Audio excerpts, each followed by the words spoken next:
자, 20장 27절 제가 읽겠습니다. 부활이 없다 주장하는 사두개인 중 어떤 이들이 와서 물어가로되 선생님이여 모세가 우리에게 써주기를 사람의 형이 만일 아내를 두고 자식이 없이 죽거든 그 동생이 그 아내를 취하여 형을 위하여 후사를 세울지니라 하였나이다. 그런데 7형제가 있었는데 마지가 아내를 취하였다가 자식이 없고 죽고 그 둘째와 셋째가 저를 취하고 7이 다 그와 같이 자식이 없이 죽고 그 후에 여자도 죽었나이다. 7이 다 저를 아내로 취하였으니 부할 때에 그 중에 네 아내가 되리이까. 33절까지 일단 읽었습니다. 우리 교재는 7456페이지 7546페이지 보시고요. 우리 펴시고 개론 잠시 보고 계속 이어가도록 하겠습니다. 지금 누가복음 20장 27절에서부터 40절까지 부활에 대한 사두개인의 질문을 종결시킵니다. 그러니까 완벽한 대답을 하셨다 이 말이죠. 완벽한 대답을 하시고 또 그것은 인간이 할 수 없는 바로 하나님 나라의 주인이기 때문에 하실 수 있는 겁니다. 자, 그래서 요 중요함이 요 개념들 속에 담겨 있는 것을 알 수가 있습니다. 자, 이 내용 앞에 지난 시간에 가이사에게 내야 할 세금 시비를 다 정리하시고 다 물리치시면서 또한 주인의 위력을 보여주십니다. 이건 지금 무슨 맥락이냐 하면 재림의 주인인 거예요. 자, 재림의 주인이라는 말은 그 당시로도 그렇고 지금으로도 미래 세계까지 다 정해 놓으셨다는 것을 의미합니다. 그것은 이미 당신이 심판주라는 사실을 설명한 데서 확증이 되었고요. 그 심판은 바로 나라의 주권을 가지고 계신 분이라는 겁니다. 그러니까 나라의 주권을 가지고 계시면서 심판하시고 미래까지, 과거, 현재, 미래까지 전체 하나님 나라 사역을 하시는 분이 바로 그 예수이시고 바로 그분이 그리스도이다라는 증명을 우리는 확인하고 있습니다. 자, 이 순서를 먼저 좀 보도록 하겠습니다. 주인의 권세를 행세함에도 순서가 중요하다고 했고요. 자, 주인의 위력을 보여주시는 데도 보면 가이사의 세금 시비를 물리쳤다는 말은 가이사의 세금도 내가 관리한다 이 말입니다. 간단하게 말하면.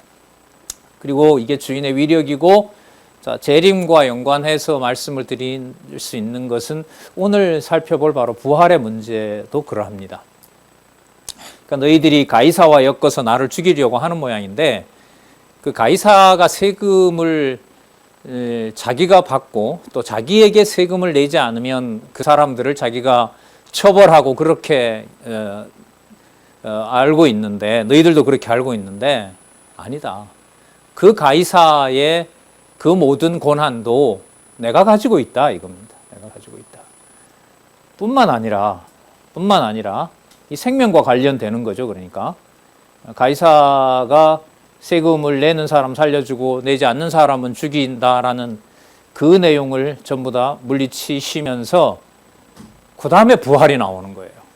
그러면 이 부활은 현재 가지고 있는 가이사의 권력뿐만 아니라 부활 문제가 나오므로 과거뿐만 아니라 현재 그리고 어디까지도 미래까지 전체 능력을 당신이 가지고 계시다는 것을 알려줍니다.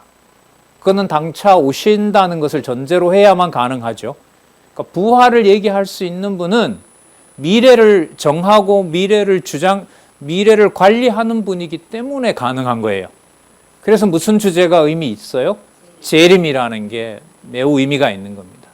그래서 우리가 지금 후반부로 가고 있잖아요. 지금 21장 4절 끝나면 이제 22장에서부터 24장까지 나라 사역 다음에 대속 사역으로 넘어가는데 다음으로 넘어가는 부분이기 때문에 본문 연결로 보면 매우 중요하고요.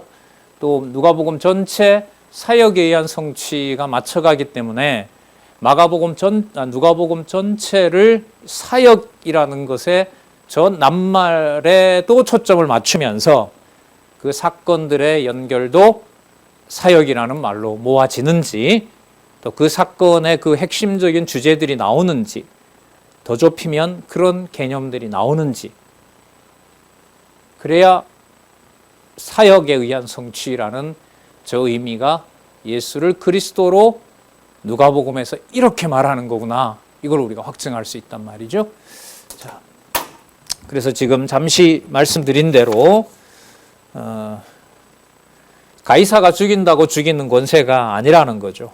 그러니까 부활의 권세, 영생의 권세를 가진 분이다. 이걸 지금 20장 27절에서부터 40절까지 보여주고 있고요. 그 다음에 이제 재림을 실제로 어떻게 주관해 가시는지가 그 다음 내용에 이제 나타납니다. 조금 그때 가서 또 살펴보도록 하고요. 재림의 실제는, 자, 일단 7546쪽에 부활에 대한 사두개인들의 질문을 종결시키고, 그래서 당신이 주인의, 나라의 주인이라는 위력을 보여주는 내용이 나타납니다. 아까 33절까지 읽었습니다. 인간적으로 사두개인들이 아주 고약한 질문을 하죠. 이런 경우가 실제로 일어날지 안 일어날지는 모르겠습니다만 가정이기도 합니다. 어쨌든 예수님을 올무에 이제 묶으려고 그렇게 하는 거죠. 자, 여기에 대해서 예수님께서 어떤 말씀으로, 또 누가복음은 어떤 목적으로, 왜 사역이라는 말씀에 초점을 맞출 수밖에 없는지, 자, 또 한번 살펴보도록 하겠습니다. 예수님의 대답을 보시기 바랍니다. 예수께서 이르시되 이 세상의 자녀들은, 자, 사두개인들이 얘기하는 것은 이 세상 자녀들과 관련된 거죠. 그 사람의 한계고 우리도 다 일반적으로 그렇게 생각하는 겁니다. 그러니까 다른 측면에 뭘 얘기를 하는 거예요? 자녀를 이제부터 얘기하는 거예요. 저 세상과 이 세상이 아닌 거죠. 뭐 이원론이 아니라 차원을 보시면 돼요. 1차, 2차, 3차, 4차, 5차 이런 차원으로 보면 1차원을 포함한 이제 영원이라는 차원까지 우리가 생각할 수 있겠죠. 부활을 생각한다면 저 세상과 및 죽은 자 가운데서 부활함을 얻기에 합당히 여김을 입은 자들, 여기에 대한 하나님의 자녀 내용이 여기에 지금 규정이 되고 있습니다. 저 세상에 속합니다. 이 세상의 차원에 속하는 게 아니에요. 자, 이 몸으로 살고 있어도 여기 나와 있는 대로 죽은 자 가운데서 부활함을 얻기에 합당히 여김을 입을 자들. 과거에도 죄 아래 있었고 현재도 죄 아래 있고 미래에도 죄 아래 있어요. 하지만 그 죽을 자, 또 죄 가운데 있는 자 중에서 부활함을, 여기는 그리스도 안에서 부활을 말하는 거죠. 사망 부활 이거보다가는, 자, 생명 부활 얻기에, 부활함을 얻기에 합당히 여김을 입은 자들. 자, 이게 아담에게 했던 3대 언약에서 영원한 생명과 관련된 하나님 자녀에 대한 규정입니다. 저 세상에서 죽었지만, 현재 죽었지만 부활함을 얻기에 합당히 여김을 입은 자들, 하나님의 택한 백성이라는 거죠.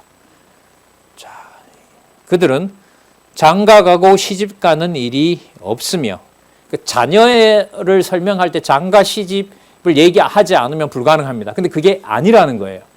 사실 그렇죠. 아담을 하나님이 뭐 누구 장가가서 낳았습니까? 말이 안 되잖아요. 만들어내신 거죠, 하나님께서. 영원한 생명으로. 그리고 그로부터 하와를 만들어내셨고, 자, 장가가고 시집가는 일도 없으며 저희는 다시 죽을 수도 없다. 이는 천사와 동등이요. 그 이른바 성전체성이라는 걸 넘어서는 개념입니다. 그 여자든 남자든 우리가 다 교회에서는 하나님 자녀라고 부르면 됩니다. 호칭상 그냥 형제 자매지만 한 언어로 말하면 그리스도와 함께 연합되어 있는 하나님의 자녀. 누가복음을 우리가 공부해서 좀 활용을 하면 부활함을 얻기에 합당히 여기심을 받는 자들. 이게 바로 하나님의 자녀에 대한 규정이죠. 천사와 동등이요. 여기 보세요. 아까 말하는 생명 부활이죠. 이거는 부활의 자녀로서 하나님의 자녀입니다. 그 사람의 자녀가 아니라 부활의 자녀인 이 사람들은 바로 누구의 자녀냐 하면 하나님의 자녀다. 그러니까 누가 누구에게 소유물이 되고 누가 누구에게 속하고 그런 관계가 다 없어지는 거예요. 그럼 이 세상의 논리로 우리가 가정교회나 혈육의 관계를 보는 것을 이런 진리의 말씀을 깨닫지 않으면 그 관계 속에서 그냥 매몰되는 거죠. 그리고 깨달음을 주지 않으면 진리의 말씀으로 깨달은 부활을 얻기에 합당한 자도 세속적인 의미로 왜곡시키는 거고요. 덮어버리는 거고. 하나님의 자녀임이니라. 죽은 자에 살아난다는 것은 자 누구를 예를 들어버리냐면 모세를 예를 들어요. 이건 이 사람들로부터 1500년 전 사건이고요. 과거 수천 년 전 사건을 예로 들면서 그들이 살아있다. 저 세상의 논리로, 저 세상의 차원, 이 땅에서 생각할 수 없는 차원에 속한 생명으로 하나님의 자녀고 부활의 자녀다. 이게 이제 실체인 거죠. 또 그리스도가 이 일을 대속 사역에서 완결을 하시잖아요. 자, 모세도 가시나무 떨기에 관한 글에서 보였을 때, 자, 모세가 누구를 언급하냐면 아브라함의 하나님이요, 이삭의 하나님이요, 야곱의 하나님이라 칭하였나니. 아주 놀랍고 특별한 맥락에서 이 구절을 인용합니다. 그 출애굽기 읽으면 이런 건 안 들어옵니다. 이런 내용들은 감을 전혀 잡을 수가 없는 내용입니다. 보통 언약대로 이루시는 여호와라는 의미에서 보통 언약 자손들을 얘기를 할 때 아브라함과 이삭, 야곱을 얘기를 하는데 여기서는 그 맥락이 아닙니다.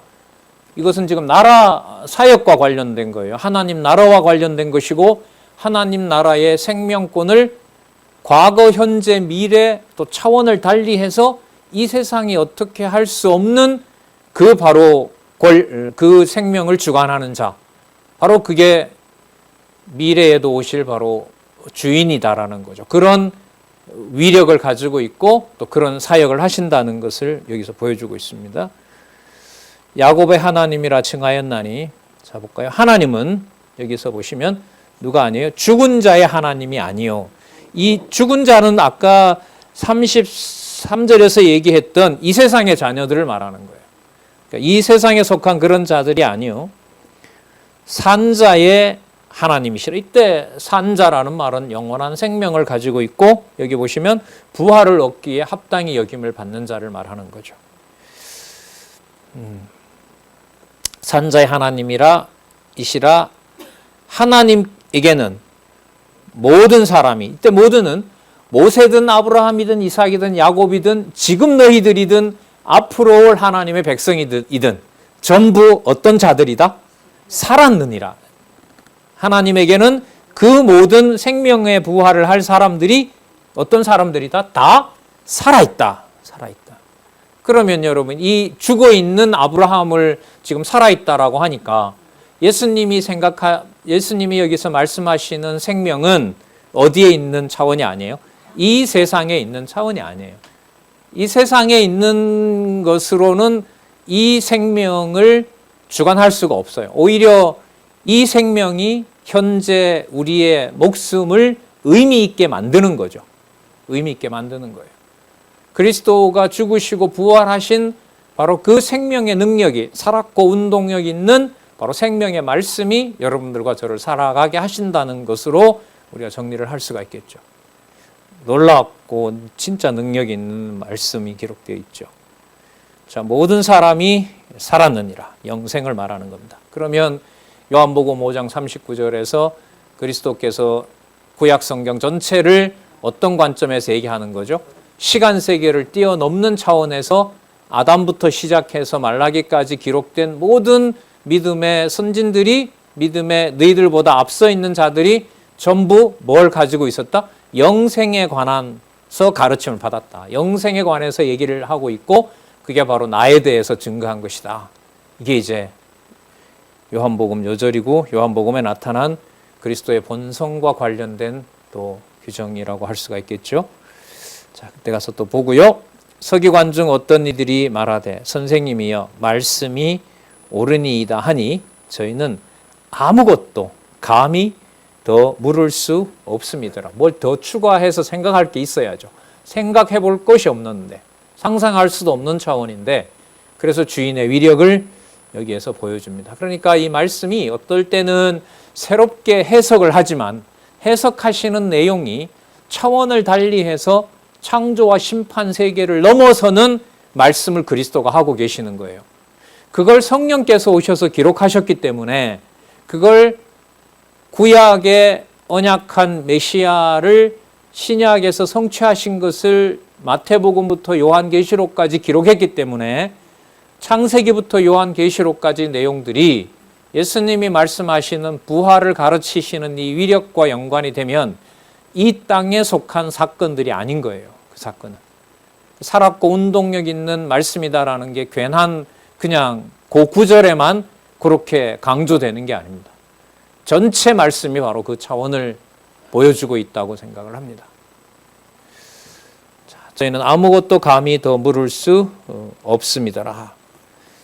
자, 그 주석에 나와 있는 대로 출애굽기 6장에 나타난 그 말씀에 근거해서 부활이 어떤 사건인지를 지금 설명을 해주고 계시죠. 자, 그래서 이렇게 연결을 해볼게요. 그래서 다윗도 이렇게 돼요. 아브라함 2000년 전이고 모세가 1500년 전이고 다윗은 그들이 그토록 지금 그때 당시도 오기를 원하는 왕이잖아요. 그래서 로마로부터 구원해 주기를 원하는 메시아의 상징이 바로 다윗 아닙니까? 그런데 그 다윗도 내가 그 생명을 주관하고 있고 아브라함, 이삭, 야곱처럼 다윗도 시집도 안 가고 장가도 안 가는 차원의 그 부활의 생명을 이미 다윗의 입으로 노래하게 한 내용이 나온다. 어마어마한 내용들이죠. 이런 내용들은 진짜. 자, 예수께서 저희에게 이르시되 사람들이 어찌하여 그리스도를 다윗의 자손이라 하느냐. 자, 이걸로 보면 마태복음 1장 1절을 예수님은 여기서 문제 삼는다고 봐도 돼요. 맞죠? 마태복음 1장 1절이 무슨 내용입니까? 아브라함과 다윗의 자손 예수 그리스도잖아요. 근데 지금 예수님이 여기서 보시면 어찌하여 왜 그리스도를 다윗의 자손이라 하느냐? 다윗의 자손이라 하면 안 된다는 거예요. 마태복음 1장 1절이 이렇게 다르게 예수님이 어떻게 보면 달리 보기 때문에 마태복음, 마가복음, 누가복음, 요한복음 내용도 그대로 두고 연구를 해야지 그걸 함부로 섞거나 유사한 내용을 찾아내거나 이러면 맥락이 다 사다리가 그 줄이 끊어지는 것하고 똑같은 사건이 발생하는 겁니다. 자, 누가복음에는 누가복음 3장에 마태복음 1장과는 다른 족보가 나왔죠. 그 다른 족보 때문에 지금 20장 41절과 같은 말씀이 가능한 거예요.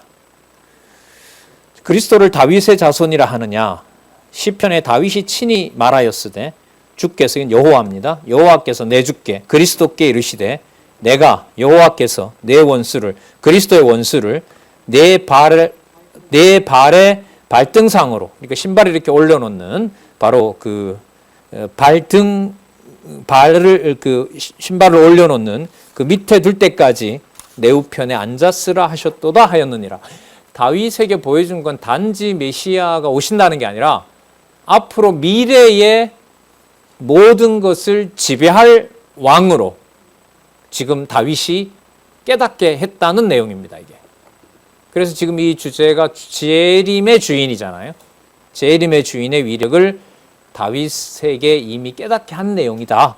이게 지금 이 상상도 할 수 없는 해석이 지금 진짜 선포되고 있습니다.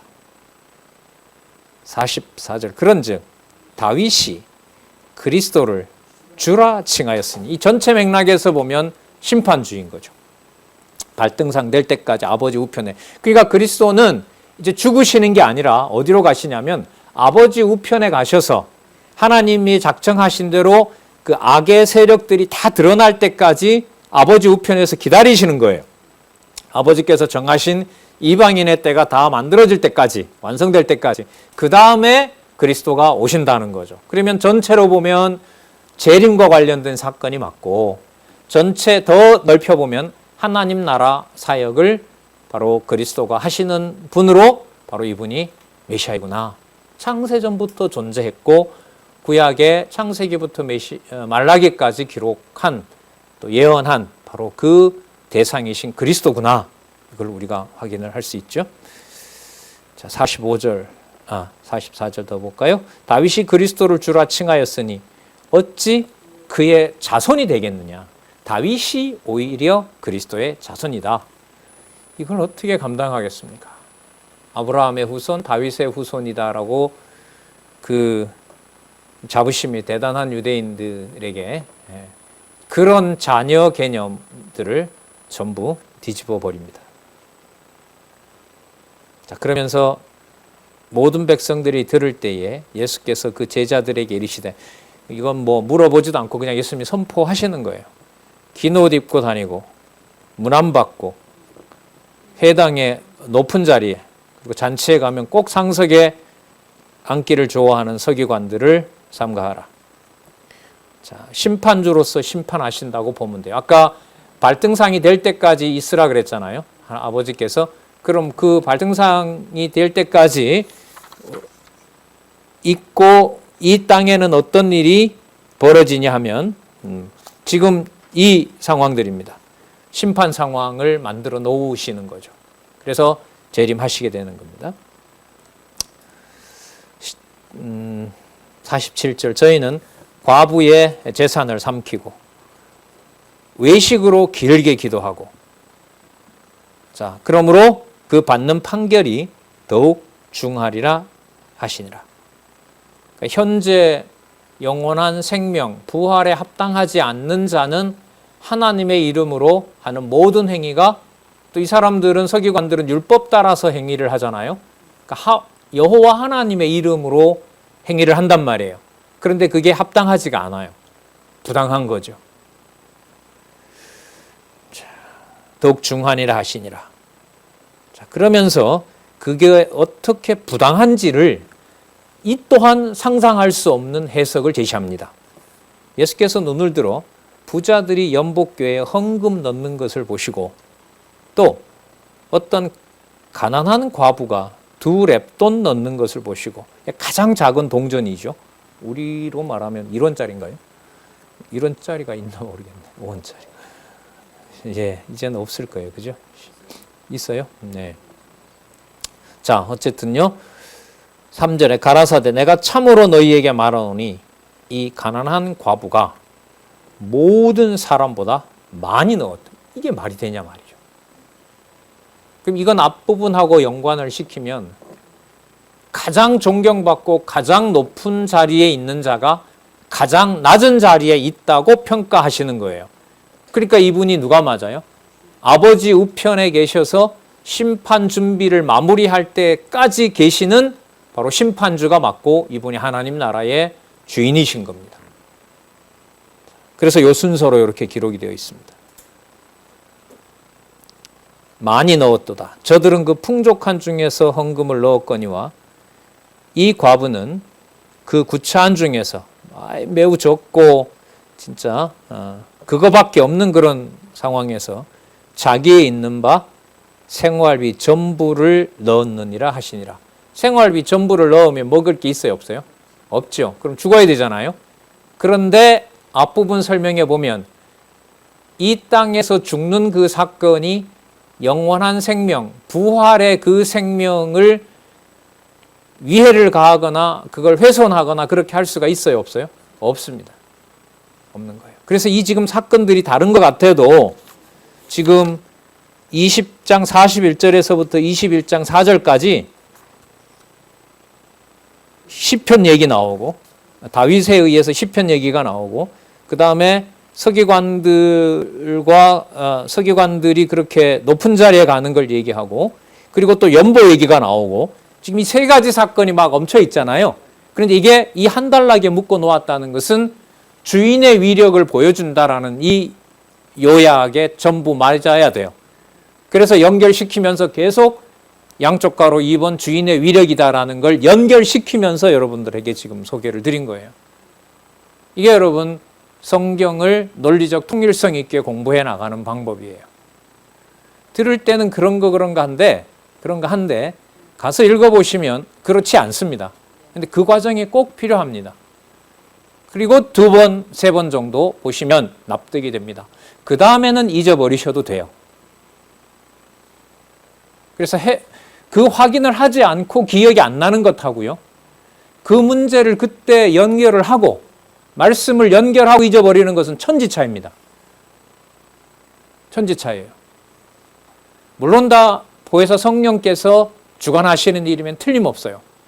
하지만 글쎄요. 제 경험을 속단하는 건지를 몰라도 그 말씀의 의미들, 지금 여기 서너 가지 사건이 나와 있는데 이 사건을 주인의 위력과 부활인과 관련해서 설명을 함으로써 하나님 나라의 사역을 하고 계신다는 것을 그 본문 연결해서 확인하면서 기억이 안 나는 것과 그냥 그런 것 전혀 하지 않고 기억이 나지 않는 것하고, 전자는 하나님께서 말씀이 생각나게 할 때 여러 가지 사건을 여호와 계시와 연관해서 기억나게 하고요. 내용 자체가 기억 안 나는 것은 그거는 별 의미가 없어요, 사실. 그거는 그렇게 치명적이지가 않아요. 그러니까 본문 몇 장 몇 절에 뭐가 나온다라는 의미를 이 저자도 강조하지만 거기에 몇 장 몇 절에 누구 이름이 나온다, 그건 의미가 없는 거예요. 그러나 그 이름이 몇 장 몇 절에 왜 나왔고, 왜 거기에 다윗이 나오고 다윗이 재림주를 얘기를 하고, 왜 바리새인 서기관들을 책망하는 내용이 나오고, 왜 가장 적게 돈을 연보를 현금을 한 과부 얘기가 나오는지를 몇 장 몇 절에 그 내용들이 그렇게 되어 있는지를 연결하는 것을 잊어버리는 것하고는 큰 차이가 있다는 겁니다. 왜냐하면 이 기록한 이 저자도 강의하시면서 얘기하시잖아요. 본인이 적어놓은 게 다 기억이 안 난다고. 저도 제가 제 책을 보고 그 본문의 말씀들을 확인하고 이렇게 기록해 놨구나, 이게 맞다, 또 재차 확인하고 여러분들이 강의하는 거죠. 다 기억 안 나니까 보는 거예요, 책을. 그게 여러분 내용 몇 장 몇 절에 뭐가 나오는지를 확인하는 건가요? 전혀 아니에요. 전혀 아니에요. 그럼 우리가 많은 시간을 아쉽게 보낸 게 들어오죠. 이거였구나, 이거. 그러다 보니 말씀을 안 본 상태에서 이곳저곳 인용해서 복음 전함이고 논리적으로 깔끔하게 연결하면, 그리고 약속대로 성취하시는 여호와예요라고 하면 성경신학 강의 들은 것처럼 들어오는 거예요, 이게. 왜? 내가 확인을 안 했기 때문에. 그러나 본문을 정작 들어가서 고민하고 그 말씀의 연결을 해본 사람은 그 강론자와 전하는 사람의 고민을 압니다. 저기 인간적으로 봐도, 아니면 하나님께서 저렇게 저 부분을 저렇게 확인하고 또 더 나아가서 이렇게 기록한 내용을 따라오는 거구나. 이걸 함께 해보지 않으면은 그냥 아까 말씀드린 대로 몇 구절 연결해서 대충 이 얘기하면 되죠. 예? 양쪽 가로 이게 나옵니다, 여기 이런 게 나옵니다라고 얘기해도 돼요. 뭐 없이 밑에 본문을 연결해보지도 않고. 그래도 언약 성취 올라가는데 문제 없어요. 그러나 여기서부터 바탕이 되지 않으면 이 성경신학에서 성경을 여호와 영광의 계시, 여호와 계시라는 것에 대해서 너무 큰 아쉬움이 생긴다. 자, 생활비 전부를 넣었느니라 하시니라. 그러니까 목숨과 바꾸는 일이 지금 전체로 보면 부활 사건하고 어떻게 됩니까? 계속 연결이 되죠? 예, 계속 되죠. 그러니까 그 부활의 관점에서 보면 죽은 모세나 아브라함이나 다윗, 야곱이나 이삭이나 지금 자기 생명을 다 전부로 드린 과부나 부활을 얻기에 합당한 자라는 차원에서는 하나님 자녀로 전부 뭐예요? 다 동일한 거예요. 거기에 높낮이가 어디 있어요? 그러니까 예수님께서 서기관들처럼 저렇게 외식으로 남들 보는 앞에서 저런 것은 바로 심판 대상이다라는 거죠. 다 이렇게 들어오는 거예요. 그래서 여기서 제가 볼 때는 이런 말씀들의 기록을 연결해 갈 때 여기에 엄청난 힘이 생겨요. 힘이 생겨요. 그리고 확인해도 나중에 다른 부분 가면 누가복음 안 보면 며칠 지나면 저도 잊어버려요. 그러나 그 간단한 메모라도 해놓은 것을 기억하면서 다시 들어가서 볼 때는 살아나는데 몇 장 몇 절이 살아나는 게 아니에요. 기록 살펴봤던 말씀들이 전체가 기억나면서 여호와 계시라고 하는 게 힘을 받아요. 아, 진짜 하나님 계시 살아계신 게 중요하구나. 이런 일이 생긴단 말이에요. 자, 볼게요. 그러면 다윗보다 높은 분이잖아요. 그죠? 아까 아브라함의 생명까지 주관하는 분이고, 그리고 부활은 인간이 상상도 할 수 없는 차원이고, 그러므로 본인이 아까 소개했던 대로 심판 상황이 만들어질 때까지 다윗이 얘기했던 대로 그리스도는 아버지께 가야 되고, 이 땅은 그리스도가 다시 올 때까지 무슨 상황이 돼야 돼요? 하나님이 준비해 놓고 그리스도가 심판할 상황을 미래 시간에도 다 그런 걸 준비해 놔야 되는 거죠. 그래서 넘겨보시면 7551페이지 21장 5절에서부터 38절까지 뭐에 대해서? 재림에 대해서. 이렇게. 그럼 재림은 앞에 설명했던 부활하고 연관이 될까요? 안 될까요? 가장 많이 되는 게 재림이죠. 재림주로 이 땅에 오실 때는 과거, 현재, 미래 모든 부활을 얻기에 합당한 자들을 살려내잖아요. 재림하셔서 천년왕국에 누굴 살려내죠? 그리스도를 위하여 목숨을 바친 자들. 아까 그 과부의 경우처럼, 혹은 과부보다가 더 심하게, 과부가 어떻게 죽었는지는 모르겠습니다만은 종교개혁 당시만 해도 이번에 근데 수천 명의 아이를 비롯한 로만 캐톨릭으로부터 돌아섰다고 하는 바로 개혁 신앙을 가진 사람들. 당시만 해도 수천 명. 우리는 알 수 없습니다. 어쨌든 그 상황에서 재림하셔서 악을 심판하시고 천년왕국 에덴 동산에서 사단에게 맡겼던 그 나라를 회복하시는 일을 하나님 나라 사역과 우리가 연관을 시킬 수가 있죠. 자, 7550페이지에 보시면 앞부분에 나타난 한쪽 가로 2번이죠. 제 이름의 주인에 의한 사역의 그 근거를 한번 보시면은 사무엘 하가 나옵니다. 나옵니까? 7550페이지 밑에서부터 두 번째 줄. 일찍이 여호와 하나님께서는 이스라엘 열조에게 모형적인 3대 언약을 명하시고 이스라엘 다윗 왕국을 세워주셔서 실체적 언약을 이루실 것을 확증시켜 주셨다. 여러분, 이 얼마나 강합니까? 이 저자의 이 톤이. 이 강하다라는 말은 여러분 몇 장 몇 절의 구절 때문에 그런 걸까요? 아니잖아. 여기 보시는 것처럼 사무엘 하라는 거예요. 그 덩치가 전체로 하나로 묶이려면 몇 장 몇 절에 매이면 되겠습니까? 안 되는 거죠. 그러면은 이 본문을 도대체 얼마나 읽고 보게 됐는지, 얼마나 보게 하셨는지,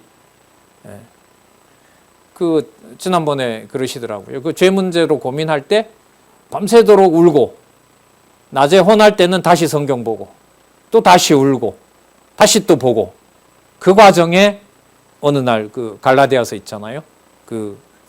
그리스도가 내 안에 살아계신다. 이제 그 말씀을 듣고 자유함을 얻었다고 얘기를 하시더라고요. 그렇죠. 성경을 하나님 말씀으로, 생명의 말씀으로 봤는데, 그렇게 아까 이 세상에 속한 것으로 가르치는 서기관들과 같은 공부 방식은 아니죠. 그렇게 하셔도 안 되고 성령께서 그렇게 기록한 말씀을 외형적으로. 기록된 여러분 문자는요, 사실상 그리스도가 종결해버렸어요. 기록된 의문이라는 거 들어보셨죠? 의문의 법으로는 우리를 자유케 한다, 못한다? 못한다. 그거는 기록된 정보를 뇌에 입력하는 방식으로는 내 백성 될 수가 없다는 거예요. 그건 굉장히 무서운 말씀이고 엄격한 말씀이에요. 관절과 골수를 찔러 쪼개는 게 여러분 무슨 비유입니까, 그게? 아주 생생한 말씀의 능력을 말하는 거잖아요. 자, 그 다음에 사도행전 1장 8절이 나오죠. 사도행전 1장 8절은 예루살렘만, 유대인만 하나님의 자녀 되는 것이 아니다라는 거죠. 그러면 사무엘 하에서 다윗 왕조를 성취해 주시면서 다윗 왕조를 보호하는, 비극 속에서 다윗 왕조를 보호하는 그 과정들은 사도행전 1장 8절 말씀과 연관을 시키면 예루살렘에서부터 땅끝까지 다윗이 고백하도록 했던 심판주인 그리스도가 반드시 오실 것이라는 것, 그분이 반드시 통치하신다는 것을 확증해 준 내용이다. 이렇게 연결을 해야죠. 사무엘 하와 사도행전 1장 8절을 얘기하면서 재림의 주인이다라는 게 안 넣으면 안 되는 겁니다. 이 기록에 의하면. 맞죠? 네. 그럼 성경 전체가 이제 들어오게 되는 겁니다. 그러면 재림 주이시기 때문에, 재림의 주인이시기 때문에 재림의 실제는 당연히 따라와야 되는 거죠. 자, 본인이 어떻게 그 일들을 이루어 가시는지 이제 소개를 합니다. 물론 아버지께서 정하신 대로 하시죠. 자, 먼저 크게 두 가지가 나와 있는데 임박한 징조를 알려주고요. 그 사건이 여러분 잘 아시는 예루살렘 멸망이에요. 예루살렘 멸망으로 성전이 멸망하고 대속주 사역으로 이건 연관이 되거든요. 성전이 더 이상 필요가 없어요. 그리스도가 대속 사역을 완성하시기 때문에. 자, 그 다음에 재림에 관하여 구체적으로 가르쳐 주시는 내용이 나타나는데 먼저 임박한 징조를 알려주는 것 한번 볼까요? 처음에 5장에서부터 9장까지 성전이 헐릴 것을 예언합니다. 성전의 헐림은 바로 뭐냐면 재림하실 것에 대한 증거입니다. 그래서 이방인 구원을 빼면 예루살렘 멸망은 곧 재림으로 연관이 돼요. 이어집니다. 하지만 그게 지금 2000년 교회사잖아요.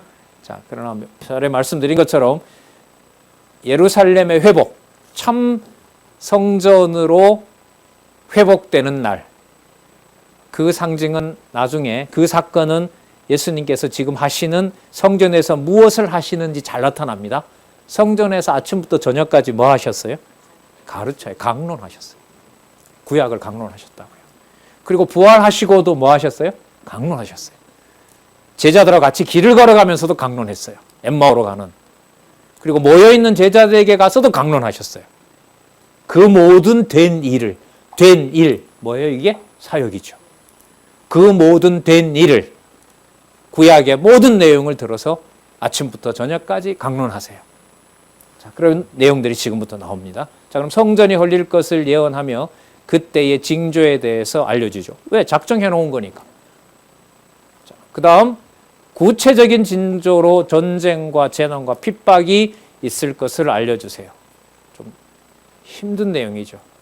견디기가 힘든 내용들. 하지만 부활이 이 세상에 속한 차원이 아닌 것을 이미 말씀하셨기 때문에 이런 내용들이 임박한 무서운 징조들이 전쟁이나 재난이나 핍박이 부활을 얻기에 합당한 자들의 생명을 훼손할 수가 있다 없다? 없다. 그 얘기도 하세요. 실제로 보면. 자, 그러면서 예루살렘 멸망의 징조와 주의하고 환난 기간도 알려줍니다. 도망가는 방법도 알려주세요. 이걸 알면은 그 고린도 전서에 나오죠. 예루살렘 멸망이 임박했으니까 내 같으면 내 딸을 시집 안 보내겠다. 사도 바울이 고린도 교인들에게 그러잖아요. 거기 있는 자들에게. 자, 이게 바울의 아이디어가 아니라 이미 예수님께서 주의하라는 사항을 일러주셨던 거죠. 그러니까 피할 자가 있는가 하면 또 욕심을 내서 롯의 아내처럼 집으로 들어가다가 또 로마군에게 아니면 다른 재앙으로 죽을 수도 있는 거고요. 그 다음 환난 기간을 알려줍니다. 그리고 예루살렘 성전과 연관된 징조라면 이건 이제 예루살렘 성전 다음에 올 바로 재림에 관해서 가르치는 겁니다.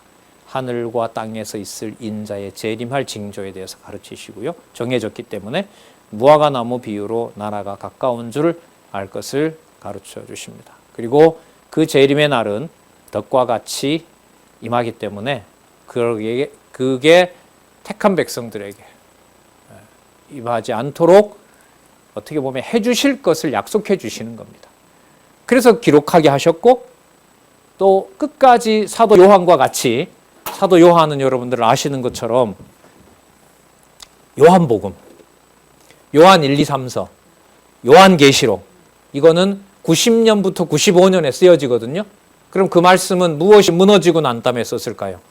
예루살렘 성전이 무너지고 난 다음에 기록하도록 한 거죠. 그러니까 요한계시록에 나타난 아시아 7교회는 배경으로 보면 예루살렘엔 교회가 없는 거예요. 예루살렘과 온 유대와 사마리아 땅끝까지라고 했는데 아시아 7교회에 대한 편지는 이미 70년에 무너진 예루살렘에는 하나님의 교회가 엄청난 핍박을 받고 있고 유대인들이 흩어지기 시작한 거죠. 근데 그게 무슨 징조라는 거예요? 재림할 징조라는 겁니다. 이런 이제 역사관을 전체 역사에 대한 이 관점을 성경 전체를 통해서 우리가 확인할 수가 있습니다. 자, 계속해서 보도록 하겠습니다. 임박한 징조를 알려주는 부분 볼게요. 어떤 사람들이 성전을 가리켜 그 미석과 헌물로 꾸민 것을 말하며 예수께서 가라사대 너희 보는 이것들이 날이 이르면 돌 하나도 돌 위에 남지 않고 다 무너뜨리우리라. 여러분 여기 미석 아름다운 돌이잖아요. 그 다음에 헌물로 그러니까 낸 것 가지고 치장했을 거 아니에요. 80년 동안 지었으니까 이 헤롯 가문이 얼마나 예수님 돌아가신 다음에 또 더 지어요. 그래서 제가 알기로는 이게 62년인가 3년인가에 완공이 돼요. 그리고 이게 4, 5년 후인가 멸망해요. 그러니까 짓게 하고 그냥 바로 그 얼마 후에 이게 전부 다 불에 타 버리는데 여러분 조금 전에 무슨 사건 얘기했죠 예수님께서? 본문 연결로 지금 가는 거예요. 과부가 2렙돈 낸 것이 뭐하다 그랬습니까? 크다 그랬죠. 그러면 한번 대조를 해보세요. 미석과 헌물을 아무리 많이 들여서 치장을 해놓는다 하더라도 그게 그리스도가 보실 때는 하나님을 섬기는 게 아니에요. 그건 참성전이 아닌 거예요. 자, 그렇게도 연계를 지을 수가 있습니다. 물어봅니다. 선생님, 그러면 언제 그런 일들이 일어납니까? 그리고 이게 일어날 때 무슨 징조가 있습니까? 자, 8절. 미혹을 받지 않도록 주의하라. 많은 사람이 내 이름으로 와서, 내 이름으로 온다는 말은 내가 메시아다 이거죠. 이름으로 와서 이르되 내가 그러라 하며 때가 가까웠다 하겠으나 저희를 쫓지 말라. 그럼 내가 그러라 이건 여러분 하나님이 말씀하시는 방식입니다. 출애굽기에 나타나죠.